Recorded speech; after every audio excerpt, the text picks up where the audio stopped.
Alors bonjour à tous, merci d'être avec nous aujourd'hui. On est un peu plus d'une centaine de personnes connectées aujourd'hui. On a eu envie de ce webinaire pour deux choses importantes. La première, c'était déjà pouvoir voir quels étaient les impacts du Covid sur les changements au mode de travail, etc.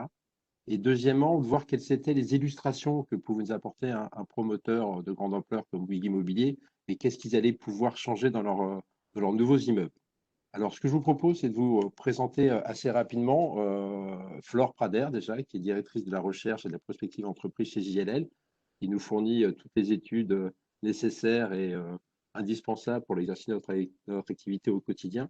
Et Émilie Monnier-Thomas, avec qui je travaille maintenant chez Bouygues Immobilier depuis quelques années, et qui a un vrai mindset à chaque fois sur l'évolution du monde du travail. Donc, c'était assez intéressant de l'entendre aujourd'hui et nous faire part justement des modifications qu'ils allaient pouvoir amener potentiellement sur leur projet en cours de développement.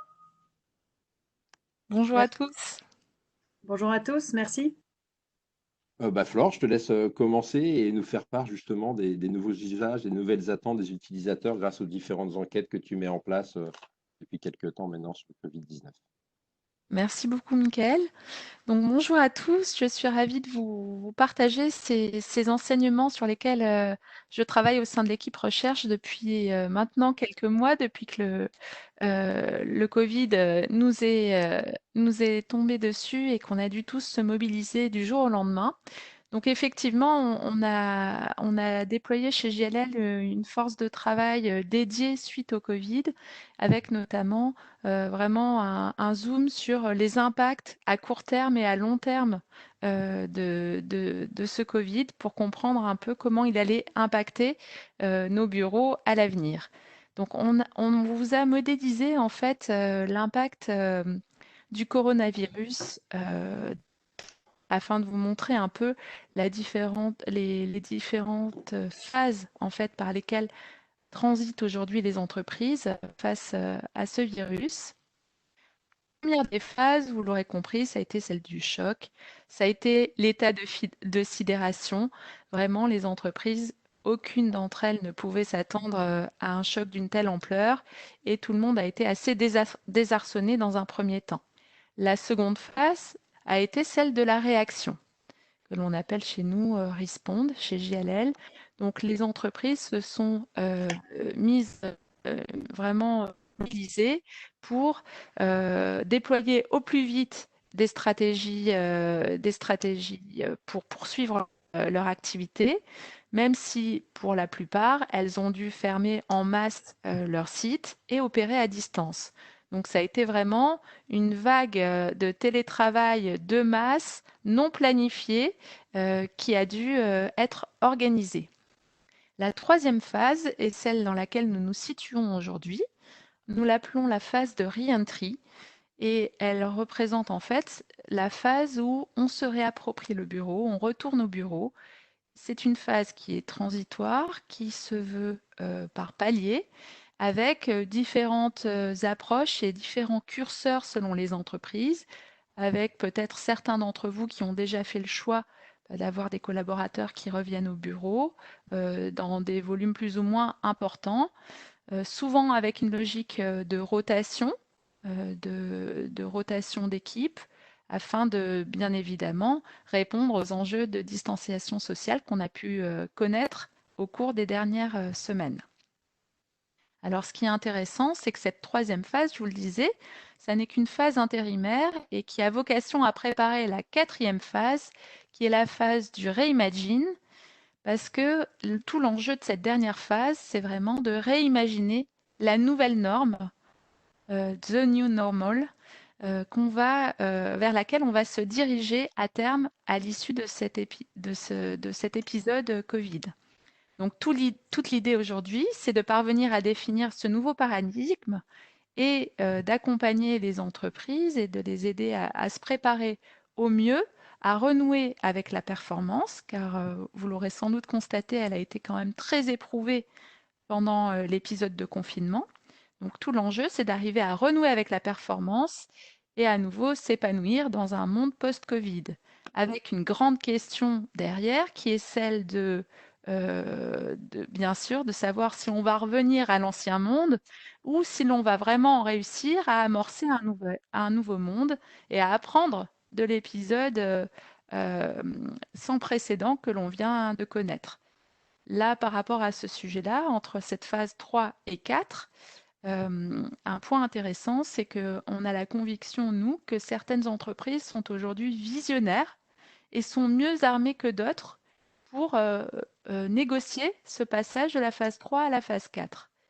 Et ces visionnaires, en fait, certains traits les distinguent, et notamment une grande agilité dans les modes de travail et un vrai niveau de préparation, notamment sur le plan digital, qui leur a permis de gérer totalement à distance le travail, sans heurts et sans trop d'à-coups.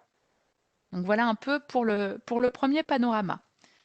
Si on poursuit, je souhaitais, pour démarrer, vous partager 3 paradoxes auxquels les entreprises font face aujourd'hui, selon les retours que l'on peut avoir de nos clients. Les 3 paradoxes sont les suivants. Le premier, c'est celui du nouveau rôle du bureau. Toute la question se pose, vous l'aurez compris, de savoir pourquoi demain on retournera au bureau. Et nous, notre certitude, c'est que le bureau demain aura vocation à héberger toutes les activités de socialisation. Parce qu'on a vu qu'à distance, la socialisation était totalement mise à l'épreuve et qu'il y avait un vrai enjeu à refédérer les équipes au sein d'un lieu physique partagé. Pour autant, on n'est pas déconnecté du contexte environnant et bien évidemment, il y a énormément d'impératifs aujourd'hui en termes de distanciation physique qui s'imposent encore à nous. Donc, il va falloir concilier ces 2 enjeux. Deuxième enjeu, c'est la question de l'évolution de l'empreinte en mètres carrés. Est-ce qu'on va, comme le disent certains, réduire les mètres carrés puisqu'on aura tendance post-crise à recourir davantage au télétravail? On le voit très nettement dans les études et dans les chiffres que je vais vous partager. Ou est-ce qu'au contraire, ce risque de virus que l'on n'avait pas anticipé et qui pourrait totalement connaître de nouvelles vagues ou de nouveaux virus, est-ce que ce risque-là, le fait de l'intégrer, va inciter les entreprises à réaugmenter leur nombre de mètres carrés? C'est le deuxième des paradoxes. Et enfin, le troisième, c'est la question de savoir si l'économie du partage, qui était en plein boom avant la crise, va connaître vraiment un arrêt massif ou si elle va pouvoir composer avec les règles sanitaires et à terme se réaffirmer. Et là, par rapport à ce sujet, on a une certitude chez GLL, c'est que clairement, l'économie du partage n'est pas prête de s'arrêter. On est dans une logique où on ira de plus en plus à l'avenir vers de la mutualisation de ressources, d'outils, d'équipements, d'espace, même si dans l'immédiat, il y a un enjeu, bien évidemment, à respecter toutes les contraintes sanitaires qui pourraient s'imposer. Donc, vous l'aurez compris, tout l'enjeu aujourd'hui, c'est d'arriver à calculer le court terme avec le long terme.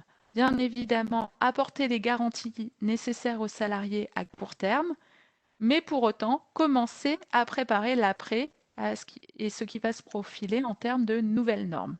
Et enfin, pour corser le tout, un premier retour de salariés français qu'on a pu interroger à l'occasion du confinement et qui nous disent pour la moitié d'entre eux que le travail au bureau ne leur a pas manqué. Donc vous le verrez, on a de vrais défis qui s'offrent à nous. Alors, dans le détail, si on poursuit un peu. Le premier des défis, vous l'aurez compris, c'est le télétravail. Clairement, le télétravail, c'est une nouvelle donne avec laquelle il va falloir compter à l'avenir. On ne peut pas dire, n'est plus envisageable de dire, oui, vous avez goûté au télétravail, mais maintenant c'est fini, la crise est derrière nous, on revient à l'ancien monde. Très clairement, les entreprises nous disent à 23% avant crise, seulement pour 23% d'entre elles, elles avaient mis en place du télétravail régulier. Après crise, elles nous disent pour plus des 2 tiers d'entre elles, on va généraliser le télétravail. C'est clairement une donnée que l'on intègre pour l'avenir et ça fera partie des possibilités de travail que l'on va offrir à nos salariés. Donc le télétravail a imbriqué très clairement dans le paysage à venir. Si on poursuit dans les tendances qu'on observe, la tendance suivante, c'est celle qui va se poser compte tenu de ce boom du télétravail. Le domicile aura vocation à accueillir plutôt une activité individuelle concentrée. À l'inverse, le bureau sera typiquement le lieu de la rencontre. Et nous, chez JLL, on l'appelle le lieu Hub and Club, parce que c'est le lieu qui devra être le centre névralgique, qui va accueillir et fédérer les salariés, et puis un lieu où on se retrouve, où on partage des codes, des rituels, un ADN commun. Donc c'est ce côté club, qui ne veut pas pour autant dire qu'on va évoluer vers un bureau qui se referme sur lui-même. Bien évidemment, il sera en communication avec l'extérieur et Émilie nous apportera tout à l'heure des éléments intéressants à ce sujet. Mais clairement, il y aura l'idée que ce bureau est un lieu dans lequel on se sent bien, dans lequel on se retrouve, dans lequel on partage avec sa communauté. Et quand on revient sur ce qui a le plus manqué aux salariés confinés, très clairement, on retrouve en point majeur les moments de socialisation, les communications informelles et les échanges en face à face. Parce qu'on se rend compte que travailler de façon confinée nous a imposé à chacun de très fortement structurer notre emploi du temps et n'a plus du tout laissé de place au hasard. Or, on sait pertinemment que la magie du lieu physique et du bureau, c'est de permettre les rencontres impromptues qui nous nourrissent énormément en termes de créativité, d'innovation et d'échange. Donc demain, le bureau, il aura 4 vocations. D'abord, héberger des moments privilégiés avec son manager ou avec ses collaborateurs, donc des moments privilégiés de management. Permettre à l'innovation de prendre corps et de se déployer au mieux au sein de l'entreprise, puisque innover à distance, on a pu l'éprouver chacun d'entre nous, ça n'est pas si évident que ça, on a besoin de lieux physiques pour partager.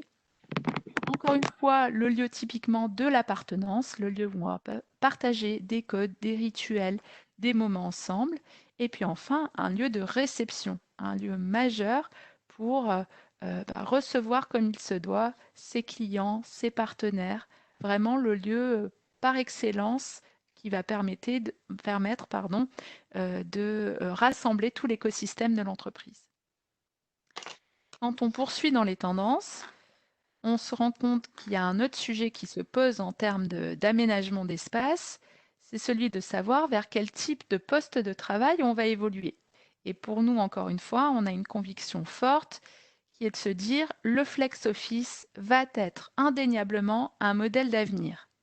On a beaucoup d'observateurs qui se sont positionnés lorsqu'on a vu le Covid-19 arriver en disant le flex office, c'est terminé, c'est la fin de l'open space, c'est la fin des bureaux partagés, c'est inenvisageable et ce sera inenvisageable à l'avenir.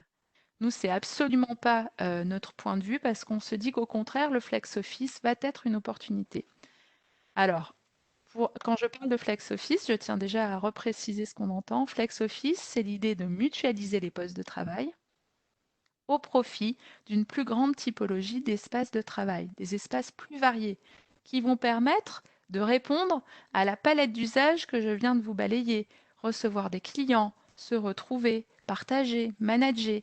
Vous comprenez bien qu'à l'avenir, venir au bureau pour se concentrer de façon individuelle aura de moins en moins de sens. Donc proposer à l'appel des postes de travail individuels aura de moins en moins de sens, surtout si les gens ont davantage recours au télétravail. Aujourd'hui, on sait que les postes de travail en Île-de-France sont occupés 50% du temps environ. 50%. Donc si le télétravail s'amplifie, très clairement, le post-Covid, on pourrait très bien évoluer vers des taux d'occupation des postes à terme, bien évidemment pas aujourd'hui, mais à terme, de l'ordre de 40%, peut-être moins. Donc clairement, le flex office pourra apporter des solutions, mais il devra être accompagné de toutes les garanties requises en termes de protocoles d'hygiène, de désinfection, en termes de règles de vie qu'il va falloir réinventer. Ce ne sera plus du flex office où on échange son poste plusieurs fois dans la journée, mais ce sera un flex office à la journée. Je viens au bureau, je m'annonce, c'est prévu, et on me réserve un poste de travail. Voilà l'idée. Donc ça va, c'est une bonne nouvelle. Ça veut dire que le flex office n'est pas mort, comme beaucoup l'ont dit. Je crois que tu parleras du coworking un peu plus tard. Mais en tout cas, ces modèles d'avenir et toute cette crise, en fait, n'a fait qu'accélérer des tendances qui étaient déjà parmi nous, auprès de préoccupations de nos clients, investisseurs ou entreprises, ces derniers mois.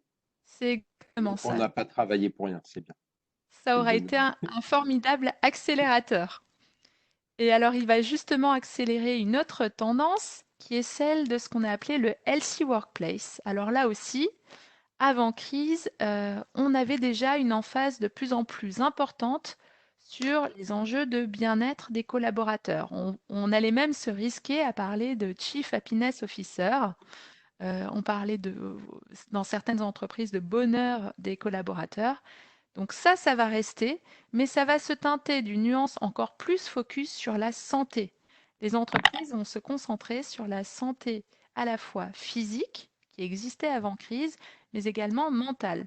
Parce que quand on travaille à distance, et vous l'aurez vu dans la presse, il y a beaucoup d'enjeux également en matière de risques psychosociaux. Donc ça va clairement devenir une préoccupation des employeurs. Les employeurs vont devoir être garants de la santé physique et mentale de leurs collaborateurs. Donc ils vont devoir proposer des immeubles qui apportent toutes les garanties requises en matière de santé. Donc ils vont sans doute pouvoir revoir certains matériaux, revoir dans l'immédiat tous les enjeux de circulation au sein des espaces, encore une fois de désinfection et d'hygiène au sein des espaces. Mais ils vont également devoir se doter de nouveaux outils. Par exemple, on imagine des baromètres sociaux pour pouvoir capter l'humeur des collaborateurs et le moral des collaborateurs en live, peu importe où ils se trouvent, peu importe le lieu d'où ils travaillent, pour vraiment s'assurer que le travail continue de bien se faire et que l'engagement est au rendez-vous, que l'on soit sur le site physique ou bien à distance. Quand on poursuit dans les tendances, l'autre tendance importante, c'est celle qui, si on prend un peu d'ampleur, si on change d'échelle, c'est celle de la flexibilité du portefeuille. Vous l'aurez compris, la flexibilité, demain, ça va devenir un enjeu clé.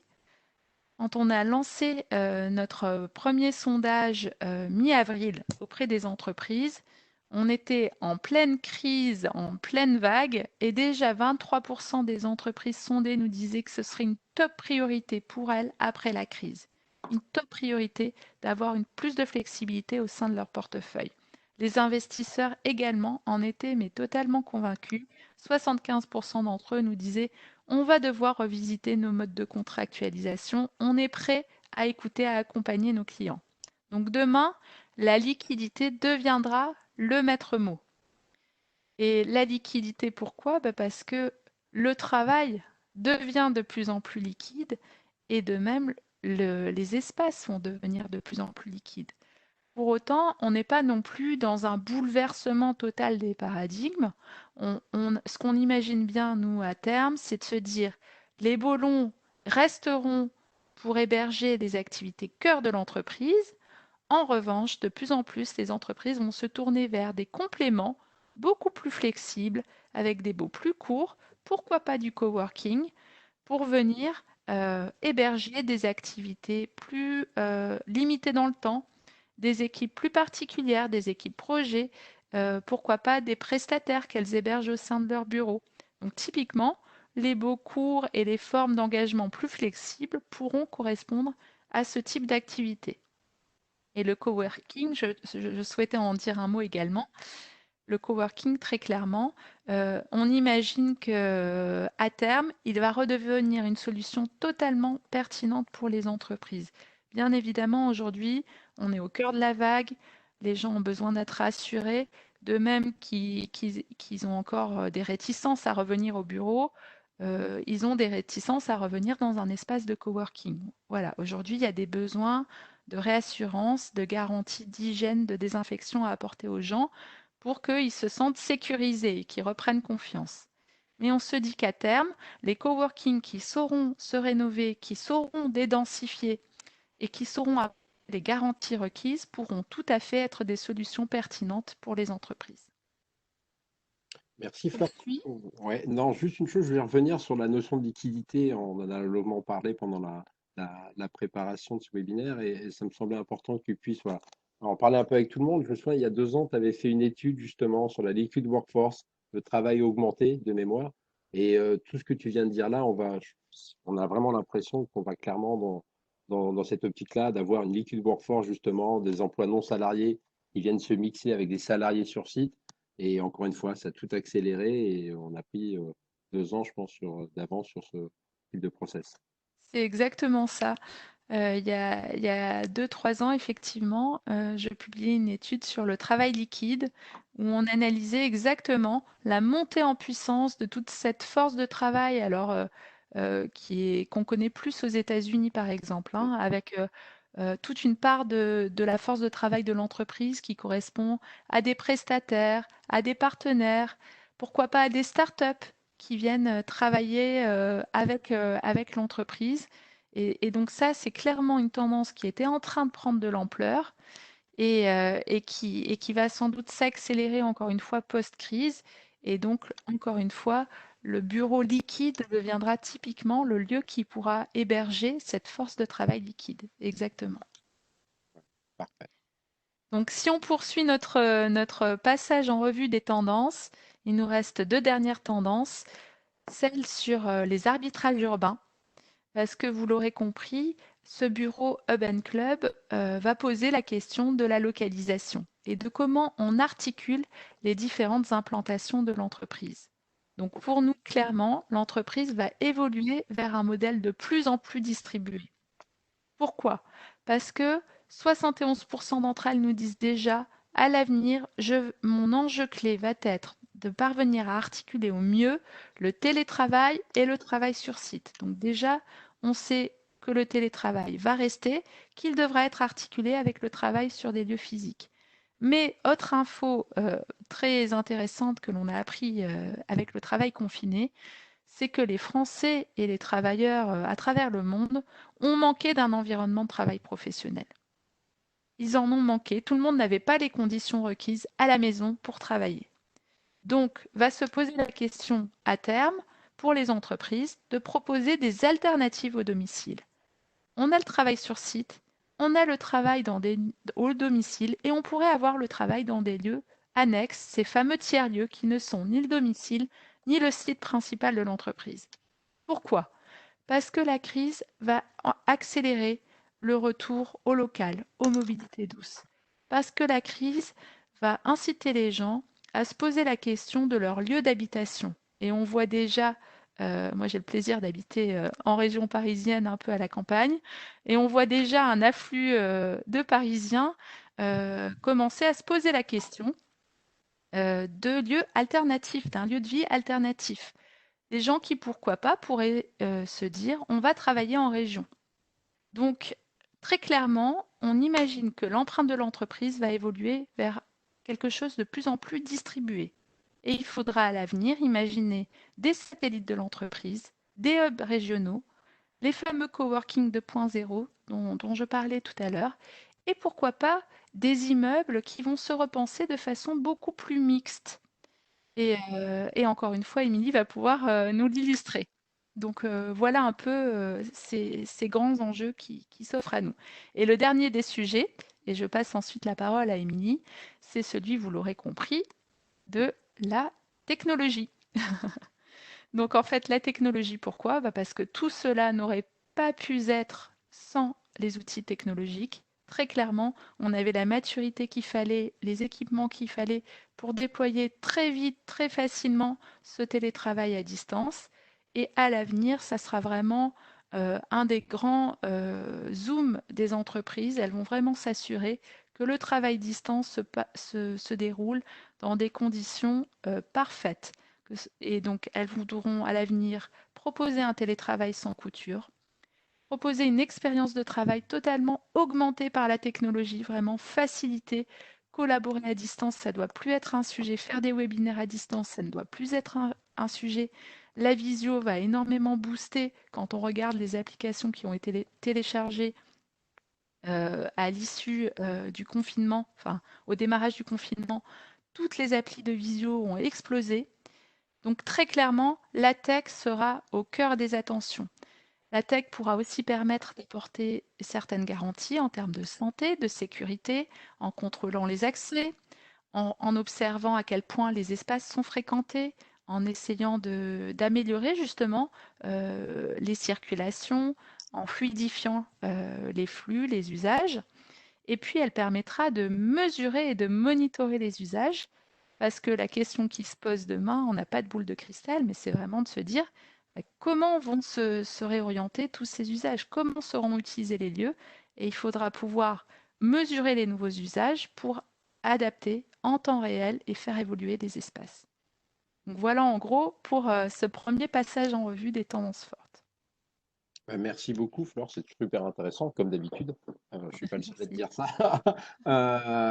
Ouais, c'est bien d'avoir tous ces highlights parce qu'on entend un peu tout et son contraire, on va dire, aujourd'hui. Mais tout ce que tu nous présentes et les retours d'expérience et les nombreuses enquêtes que tu as pu mener en France et à travers le monde montrent clairement qu'on est, voilà, que ça, encore une fois, que ça a accéléré toutes ces tendances-là. D'autres vont immerger, clairement. Mais voilà, la force du digital, heureusement qu'on avait. Sur ces 3 derniers mois, justement, cette digitalisation de notre environnement de travail déjà existante qui nous permis de continuer à travailler et de pouvoir échanger, notamment avec des partenaires comme Bouygues Immobilier et Émilie Monitouma qui est avec nous aujourd'hui pour justement nous parler et nous illustrer, savoir comment elle a pu mettre, toutes les équipes de Bouygues ont pu prendre déjà, donc c'est les grandes tendances, les mettre dans leurs nouveaux immeubles et leurs nouveaux programmes. Merci, merci à tous, merci Michael, merci à JLL de me donner la parole ce matin. Avec tout ce qu'on vient d'entendre, Flore, on a une très très lourde responsabilité, je crois, dans la construction de nos villes de demain et de et de la façon dont on va dessiner nos nouveaux bureaux. Je maîtrise encore plus le sujet quand je vous entends parler. Je me dis que l'ampleur est grande. Alors, Bouygues Immobilier, juste pour repréciser, on est la seule filiale du groupe, enfin la seule filiale de promotion du groupe Bouygues, une filiale qui est assez puissante, qui est assez visionnaire et qui est experte sur certains métiers comme les enjeux de la construction, la téléphonie, avec le groupe Bouygues Télécom et les médias avec le groupe TF1. Beaucoup d'interactions à plus haut niveau pour essayer de distiller vraiment l'innovation à toutes les steps de l'entreprise. Donc promoteur depuis 60 ans maintenant. Je crois qu'entre le moment où on a commencé à créer nos immeubles de bureaux et ce qui est en train de se passer aujourd'hui, l'accélération est vraiment très très forte. Et vous allez pouvoir voir dans un instant que finalement, à toute étape toutes ces étapes, depuis 60 ans, Bouygues Immobilier a toujours été à l'écoute de ses clients, ou en tous les cas essaye d'être à l'écoute de ses clients pour pouvoir répondre à chaque fois avec une offre de plus en plus adaptée. Alors on va voir que les choses se font assez vite et les 3 petits points sont pas encore remplis, mais je vais pouvoir déjà vous en distiller quelque chose. Si on remonte un tout petit peu dans le temps, dans les années 2008, en bas sur le côté gauche, on a développé nos premières offres de bureaux en créant la marque Green Office, immeuble à énergie positive. Notre objectif était d'être en avance sur les consommations énergétiques pour mieux anticiper la nouvelle norme du Grenelle de l'environnement en 2012. On a embrayé le pas sur la création d'une entreprise qui s'appelle Aveltis, qui aujourd'hui pour nous est vraiment très très importante. Elle a l'ambition de piloter les bâtiments et de pouvoir délivrer aux utilisateurs qui sont dans ces immeubles de bureaux une garantie de charge, de sorte à ce que vous puissiez connaître le plus en plus possible l'intérieur de votre bâtiment, la façon dont il fonctionne, et on va pouvoir adjoindre un certain nombre de briques complémentaires qui va répondre à tous les enjeux de demain, à savoir le monitoring des espaces de travail pour bien anticiper les arrivées, les entrées, les sorties des uns et des autres, bien gérer les flux de renouvellement d'air et autres, pour pouvoir aussi répondre à ces enjeux sanitaires. Donc on a tout ce socle, on a ce socle de base sur lequel on va adjoindre un certain nombre de briques. Je continue avec la brique Wojo qui pour nous est très importante, ce sont nos centres de coworking. Qui va répondre aussi à vos enjeux de demain, d'avoir la possibilité de travailler à n'importe où, mais dans des sites appropriés. Je ne suis pas comme vous, Flore, une femme qui travaille à l'extérieur de Paris. Je suis une heureuse parisienne serrée. Je n'ai pas de place pour travailler chez moi et j'aurais rêvé pouvoir avoir accès à un site Wojo pendant le confinement pour m'isoler des cris des enfants. Ça aurait été plus facile. Et donc à l'avenir, je suis contente que Wojo fasse partie du groupe parce que je pense que c'est une offre très très inédite que le groupe Immobilier est capable d'offrir à ses utilisateurs et j'y reviendrai dans un instant. Encore dans la timeline, ce que vous pouvez voir, c'est le fonds d'investissement Bird qui est en cesse, qui ne cesse de prendre des participations dans tout un panel de startups qui nous accompagnent sur diverses et multiples problématiques qui dépassent parfois l'immobilier, mais qui nous permet encore une fois de faire au maximum de l'innovation et d'interner tous ces sujets pour qu'on puisse être beaucoup plus agile dans la programmation de nos immeubles. Alors avant de passer à la slide d'après, juste pour la petite histoire, juste avant qu'on se retrouve confinés, on était parti pour vous présenter au MIPIM une nouvelle version de nos immeubles de bureaux, en tous les cas des nouveaux programmes, une nouvelle marque. Et aujourd'hui, bien, on est en train de revoir cette marque, puisque, comme vous le précisez juste avant, on se retrouve aujourd'hui à avoir fait un bond peut-être de 5 ou 10 ans 6 ans en avance, 5-10 ans en avance. Donc, il faut à tout prix qu'on puisse se reposer les bonnes questions. Et donc, j'espère que ça sera une communication qu'on pourra faire dans l'été ou à la rentrée de notre nouvelle offre de bureau qui sera, j'espère, en avance, encore une fois, comme on essaye toujours d'avoir. Donc, c'est important aussi d'avoir vos retours aujourd'hui sur votre ressenti pour qu'on puisse aussi vous répondre. Si on connaît mal vos attentes, on saura moins bien vous répondre. Donc, c'est important de pouvoir continuer d'échanger tous ensemble sur les problématiques de demain. Alors, pour rentrer dans le concret, finalement, on s'est aperçu donc sur ces évolutions des usages. Alors, je serai moins dans le détail que ce que Flore a fait, mais toutefois, des enjeux très importants pour nous, c'est une capacité d'accueil de nos bâtiments, donc qui répond à cette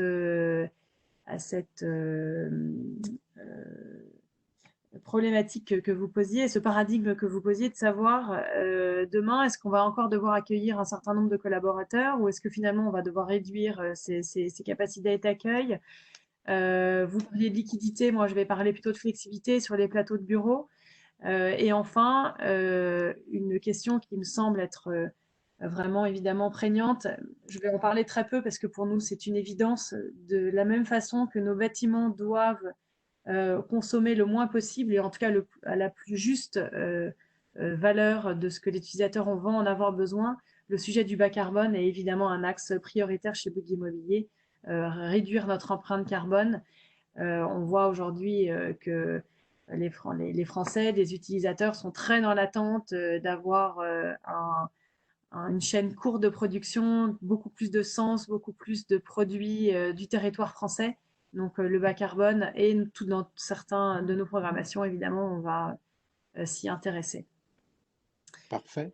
Juste avant d'enchaîner Oui. sur le reste, on avait une question à vous poser. Nous, on a des convictions fortes chez JLL, chez Bouygues Immobilier, qui se rejoignent forcément.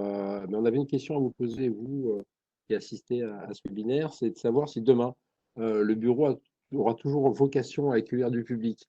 On a été dans une période où les gens sont replis sur soi, où les frontières se ferment, commencent à se réouvrir, heureusement.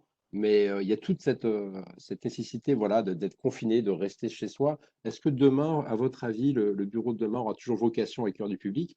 Donc, on va lancer un petit webinaire, un petit sondage, pardon, assez simple, hein, oui ou non. Après, vous avez la possibilité de poser des questions, bien entendu, et on vous laisse 20-30 secondes pour pouvoir nous répondre et vous participer. On vous partagera le résultat en live.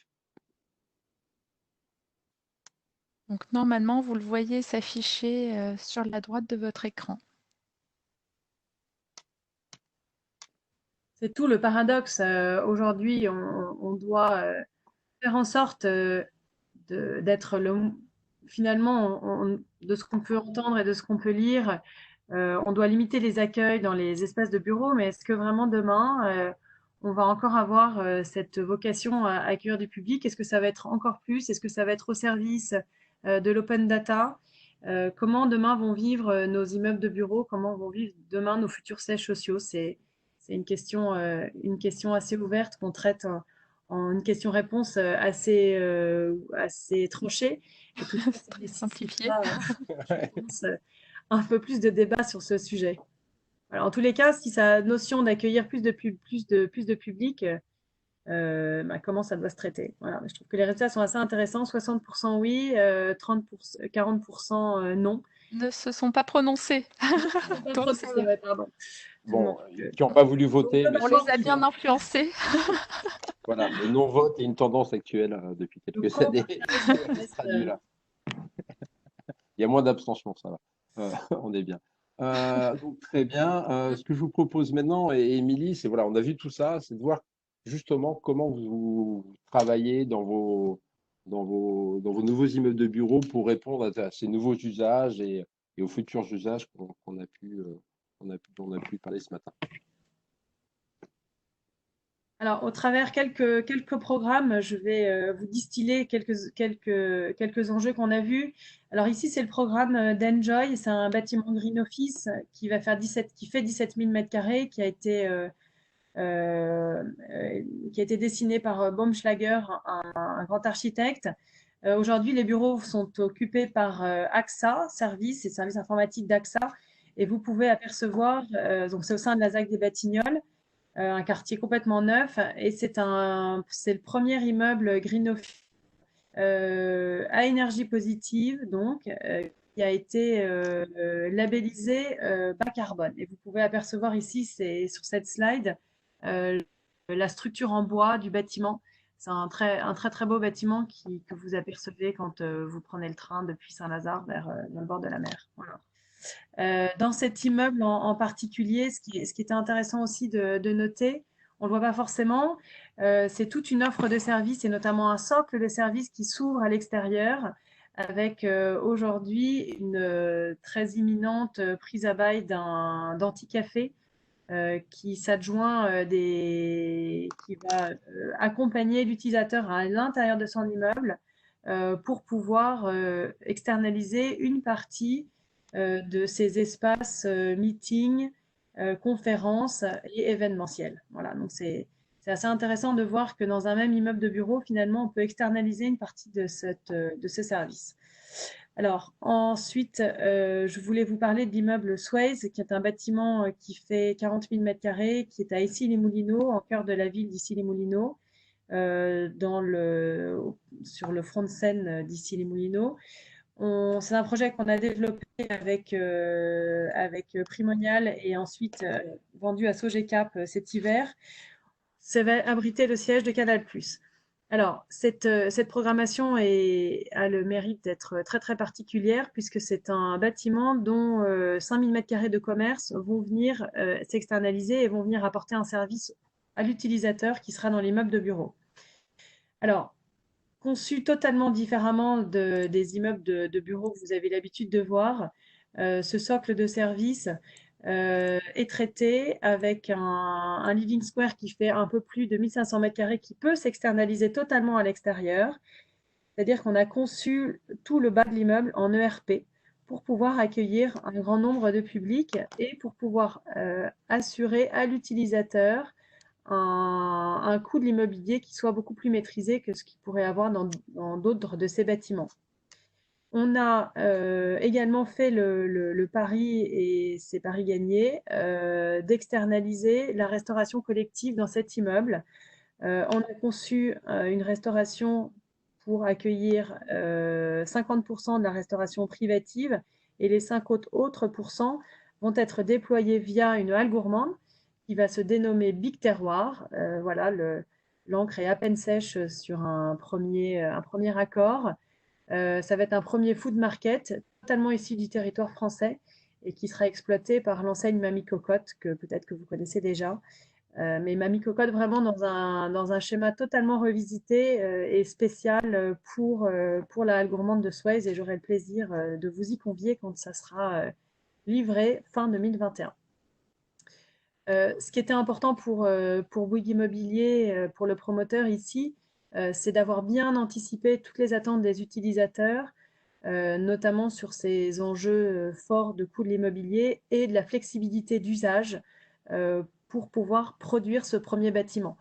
Dans les plateaux de bureau, on a une flexibilité totale à plein de niveaux pour pouvoir répondre à ces enjeux de flexibilité.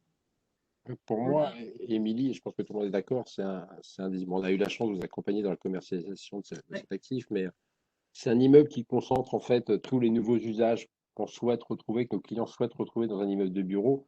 Pour ça aussi qu'il a été préloué, et, ça reste une belle transaction de marché. Mais indépendamment de ça, il est ouvert sur l'extérieur, tous les plateaux sont lumineux, il y a des terrasses, il y a des rooftops, et il y a une vraie porosité justement entre voilà, les voisins et l'utilisateur de cet immeuble. Et ce qui sera intéressant de voir justement, et on le voit déjà avec le sondage qu'on a fait, c'est est-ce que les gens ne vont pas avoir peur de se replier sur soi-même, de fermer cet immeuble à l'extérieur alors qu'il a vocation justement Ouais. à accueillir du public et à créer, à être un vrai centre de création. Voilà. Quand on parle de Liquid Workforce tout à l'heure, c'est le type d'exemple justement qui est à même d'accueillir du public externe à la société. Tout à fait, mais encore une fois, ce qu'on parlait tout à l'heure aussi de l'échelle temps, qui est très importante. Aujourd'hui, on parle de cette crise sanitaire. On va voir si ce qui est en train de se passer aujourd'hui va se transformer en norme. Auquel cas, nous, on avait anticipé, en tous les cas, le fait d'avoir dans la vie d'un bail une entreprise qui change de position, qui a la possibilité d'accueillir d'autres entreprises aussi dans son immeuble. Et donc, on crée en fait en base un produit qui nous permet de répondre à ces enjeux de demain. En tous les cas, c'est une des réflexions qu'on a aujourd'hui. On doit faire de la prospective, on doit imaginer comment demain le monde sera fait pour pouvoir anticiper au mieux notre programmation.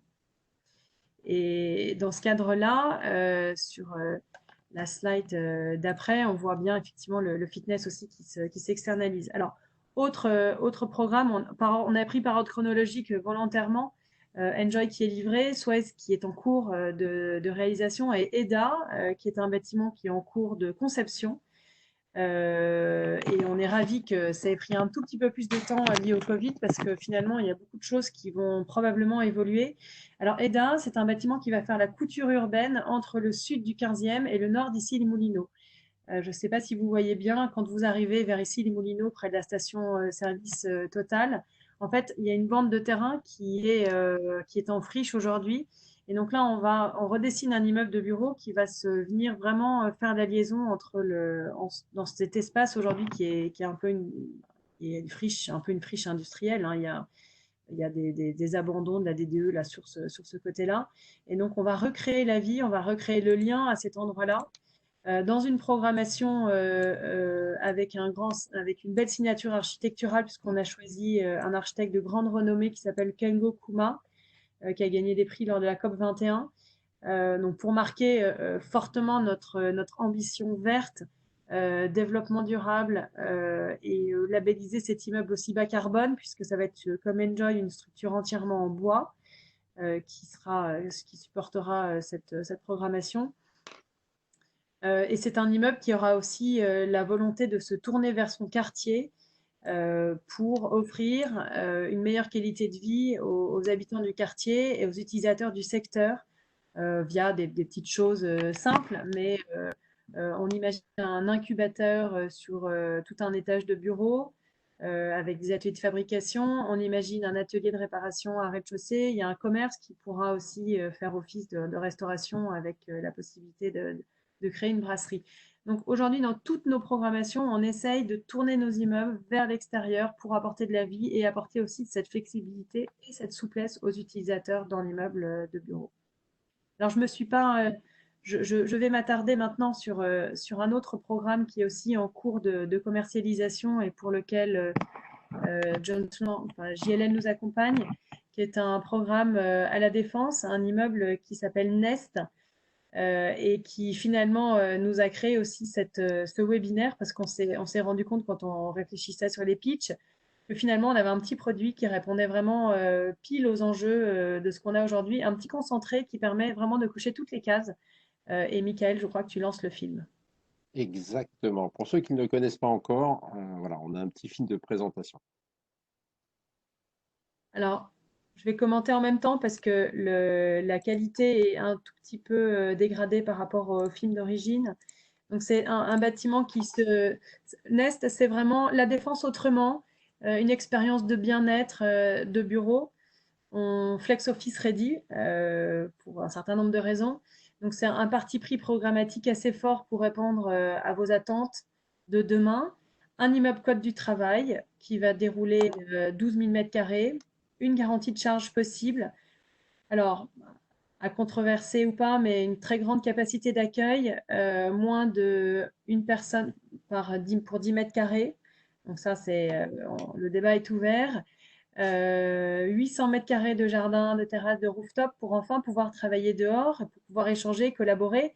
On en a parlé tout à l'heure, c'est très important d'avoir des espaces pour se retrouver. Je crois que c'était le leitmotiv d'aujourd'hui, comment faire en sorte que les gens reviennent au bureau, en tous les cas, comment faire en sorte que les gens adhèrent à une culture d'entreprise et donc à revenir travailler dans un espace de bureau pour collaborer. On a adjoint un socle de service qui est assez important, qui fait plus de 1000 m² pour un bâtiment qui en fait 12, dans lesquels on va retrouver des espaces food and share pour travailler, échanger, se détendre. On recrée une grande salle à manger, un peu comme à la maison, conçue quand même avec tout le confort du bureau, avec son renouvellement d'air, le courant fort, du Wi-Fi. Parce que quand vous êtes chez vous, vous cherchez toujours une prise électrique. Au bureau, vous ne devez pas la charger. Vous devez recharger votre PC, votre téléphone portable facilement. Donc, c'est important de pouvoir vous offrir ce service-là. On a dans les étages des plateaux à taille humaine qui font 1200 m² et dont les noyaux de bureau ont été retravaillés. On est traversant, on est en full lumière de premier jour absolument partout. Et puis, on a ce point qui me paraît être essentiel demain, dans nos immeubles de bureaux, on doit pouvoir se réunir. Et donc, on doit pouvoir se réunir dans des salles de réunion de toute taille. Et ça, c'est un enjeu majeur pour nous, les promoteurs, de pouvoir vous assurer d'avoir le renouvellement d'air maximal, ou en tous les cas au bon degré de ce que vous pourrez l'employer, pour pouvoir recloisonner énormément les surfaces en petites salles de réunion, en petites ou en grandes. Demain, les immeubles de bureaux vont être au-delà des espaces sympathiques pour pouvoir échanger, collaborer. On doit pouvoir aussi se réunir pour prendre des décisions dans des espaces appropriés. Et donc là, Nest permet, puisque jusqu'à 15% de la surface de plateau de bureau pourra être recloisonnée en espace de réunion.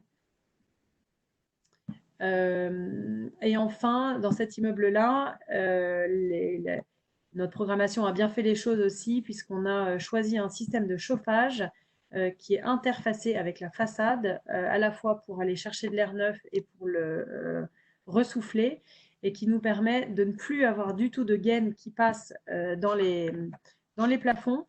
Et donc, on a par ça limité en fait la diffusion potentielle de microbes et de virus à travers des gaines classiques qu'on pourrait avoir dans des immeubles de bureaux. Donc, c'est en ça où ça nous intéressait de pouvoir vous présenter cette opération, et Michael pourrait vous la montrer de visu lors d'une visite de chantier ou autre. Cet immeuble Dans la vraie vue, ouais. va se voir. Voilà. Ouais. Et ce qui était pour moi, ce qui est intéressant de noter avec tout ce que tu as dit, tu le présentes super bien, comme d'habitude, mais on voit qu'il a pris par vraiment la conception de cet immeuble emblématique de la Défense. Moi, ce qui me semblait intéressant aussi, c'est qu'on en a parlé, aujourd'hui, les gens ont du mal, ont un peu peur de revenir au bureau, et cet esprit Nest, donc du nid de l'entreprise, du siège social, ça permet aux gens, voilà, de vouloir revenir, de se sentir dans une sorte de cocon ouvert sur l'extérieur, parce qu'un nid, ça reste ouvert, les gens peuvent venir se poser, déjeuner, rencontrer d'autres personnes, échanger. Et c'est vraiment tout ce que vous avez pu mettre en fait dans cet immeuble-là. On a parlé de Sways, on parle de votre prochain projet EDA, etc. Mais on voit qu'on a un concentré de tout ça, et que c'est un immeuble qui est fantastique à voir. Je pense qu'il sera fantastique pour y travailler également. Et donc, c'est quelque chose, ouais, merci de nous avoir partagé tout ça, parce que c'est vraiment intéressant. Tu voulais parler aussi voilà, d'une complémentarité entre Bouygues Immobilier et Wojo. Oui, oui, tout à fait. Je crois qu'aujourd'hui, de la même façon qu'on intègre dans nos offres et dans nos programmes, hein, et qu'on voit surtout que les utilisateurs adhèrent au fait que Bouygues Immobilier reste présent tout au long de la vie du bail de l'utilisateur via des garanties de charge, j'insiste pour qu'on puisse accompagner les utilisateurs aussi demain dans une complémentarité d'expertise avec des sites satellites. Je voudrais qu'on puisse, quand vous choisissez un immeuble immobilier, Bouygues Immo, je voudrais qu'on puisse vous faciliter les accès à tous nos sites Wojo avec des tarifs préférentiels et que vous soyez reconnu en tant qu'utilisateur de la marque Bouygues, avoir accès à tout ce panel de services qu'on peut offrir et qui est inédit. Wojo, je rappelle, aujourd'hui, c'est une dizaine de sites en Île-de-France. C'est environ plus de 6 000 membres, c'est 300 entreprises aujourd'hui connectées, c'est 55 000 m² de bureaux et surtout c'est 300 Wojo Corner que vous pouvez retrouver dans tous les halls d'hôtels du groupe Accor. Donc c'est une vraie force. Je crois qu'aujourd'hui, choisir aussi, c'est vrai, cette expertise Wigimo, c'est en même temps vous assurer d'avoir une vraie réponse à vos enjeux de demain. Et encore une fois, si on en est là aujourd'hui, c'est grâce à vous, parce que c'est vous qui nous avez accompagnés, c'est vous qui êtes client chez Wojo et c'est vous qui finalement nous donnez ces grands enjeux. Et donc, il faut qu'on puisse continuer à vous côtoyer au quotidien. Et via les sites satellites Wojo, on arrive à vous rencontrer et on arrive à augmenter nos programmations, à progresser à vos côtés. Voilà ce que je voulais vous dire aujourd'hui et je voudrais qu'on puisse continuer à échanger ensemble. On est en tous les cas via JLL qui nous a aussi beaucoup accompagnés dans les ouvertures de notre site Wojo notamment, pouvoir vous organiser des visites de chantier et qu'on puisse continuer d'échanger sur toutes ces programmations et sur l'avenir de la construction de nos immeubles de bureaux, de nos quartiers, puisque aujourd'hui les immeubles s'insèrent vraiment dans les vies de quartiers. Quand on lisait là cette semaine la presse qui annonçait la destruction depuis 11 millions de mètres carrés de bureaux, ça fait très peur. Donc il faut qu'on soit tous ensemble pour s'assurer de créer la bonne offre et de bien la distiller dans nos programmes. Bah, je pense que voilà, avec tout ce qu'on a pu dire ce matin, et je pense que voilà, je pense qu'on a tous maintenant à- quelles sont les cases que doivent cocher un immeuble de bureau j'ai pas envie de dire de demain, j'ai envie de dire d'aujourd'hui, parce que c'est aujourd'hui qu'on prend le travail, qu'on se regroupe tous dans nos différents immeubles et qu'on voit les exemples et ce que vous avez dit, bah, ça correspond clairement à ce que disait Fleur en préambule, quoi. Je pense aussi que un grand nombre d'entre eux sont des vrais succès transactionnel. Mais c'est important, en effet, de pouvoir se sentir bien dans son immeuble de bureau et de prendre du plaisir. Il y a une phrase de Flore, moi, que j'aime bien, qui est bah, peut-être que les utilisateurs auront besoin de moins de bureaux, mais en tout cas de mieux bureaux. Et je pense que ce qu'on se voit aujourd'hui, on est clairement dans cette logique-là, quoi. Clairement. Oui, c'est exactement ça. Bah, merci à tous. Est-ce que vous avez des questions pour ça? On a justement le chat qui nous permet de vous répondre en live. Vous avez la chance d'avoir Flore et Émilie aujourd'hui qui sont là, disponibles et qui peuvent vous répondre encore une fois. Et l'idée, encore une fois, c'est que ça se prolonge au-delà. Voilà, on va bientôt se quitter. On va aller prendre l'apéro, comme nous le proposait Émilie tout à l'heure.